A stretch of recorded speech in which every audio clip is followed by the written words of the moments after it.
Heroine அவங்க அப்பாவை பார்த்துட்டு சரி ஓகே நான் அந்த கல்யாணத்துக்கு ஒத்துக்கிறேன், அந்த ஷா ஃபேமிலி இருக்க கூமா பையனே கல்யாணம் பண்ணிக்கிறேன் அப்படின்னு சொல்ல ஹீரோயினோட அப்பா வந்து செம்ம சந்தோஷமாயிடுறாரு.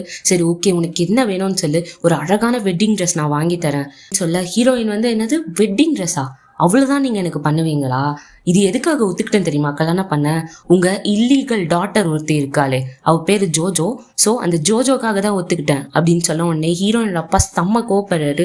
இதோ பாரு ஜோஜோ வந்து உன்னோட ஸ்டெப் சிஸ்டர், நீ அவளை அப்படிலாம் சொல்லக்கூடாது, ஆக்சுவலி அவ உங்களோட இல்லீகல் டாட்டர், அவ எப்படி என்னோட ஸ்டெப் சிஸ்டர் ஆக முடியும் அப்படின்னு சொல்ல ஹீரோயினோட அப்பா வந்து சரி ஓகே இதுக்கு மேல அவகிட்ட ஆர்கியூ பண்ணக்கூடாது, சரி உனக்கு என்ன வேணும் கேளு நான் கண்டிப்பா உனக்கு தரேன். உடனே ஹீரோயினா வந்து 1 அப்படின்னு சொல்லிட்டு கையை காட்டுறாங்க.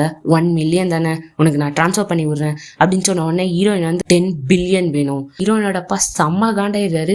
என்ன நினைச்சிட்டு இருக்க நீ, இவ்வளவு கிரீடியா இருப்பேன்னு நான் நினைச்சு கூட பார்க்கல, என்கிட்ட இருக்கிற மொத்த காசையும் கேட்குற, எப்படி நான் உனக்கு தர முடியும், தந்தா கல்யாணம் பண்ணிக்கிறேன் அப்படின்னு சொல்றாங்க.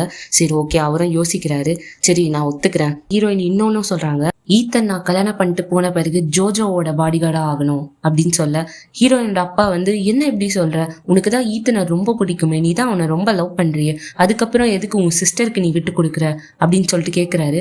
உடனே ஹீரோயின் வந்து ஒரு மாதிரி பார்த்துட்டு கிளம்பி போறாங்க. ஹீரோயின் ஈத்தன் ரூமுக்கு வெளியே நின்று பார்த்துட்டு இருக்காங்க. ஈத்தன் வந்து ஜோஜோ அவங்க ஸ்டெப் சிஸ்டரோட போட்டோ வச்சுட்டு அப்படியே கொஞ்சிக்கிட்டு கிஸ் பண்ணிட்டு இருக்காரு. இதை பார்க்கும்போது அவங்களுக்கு ரொம்பவே கஷ்டமா இருக்கு. பார்ட் 2 சீக்கிரமாவே அப்லோட் பண்றேன், செக் பண்ணி பாருங்க.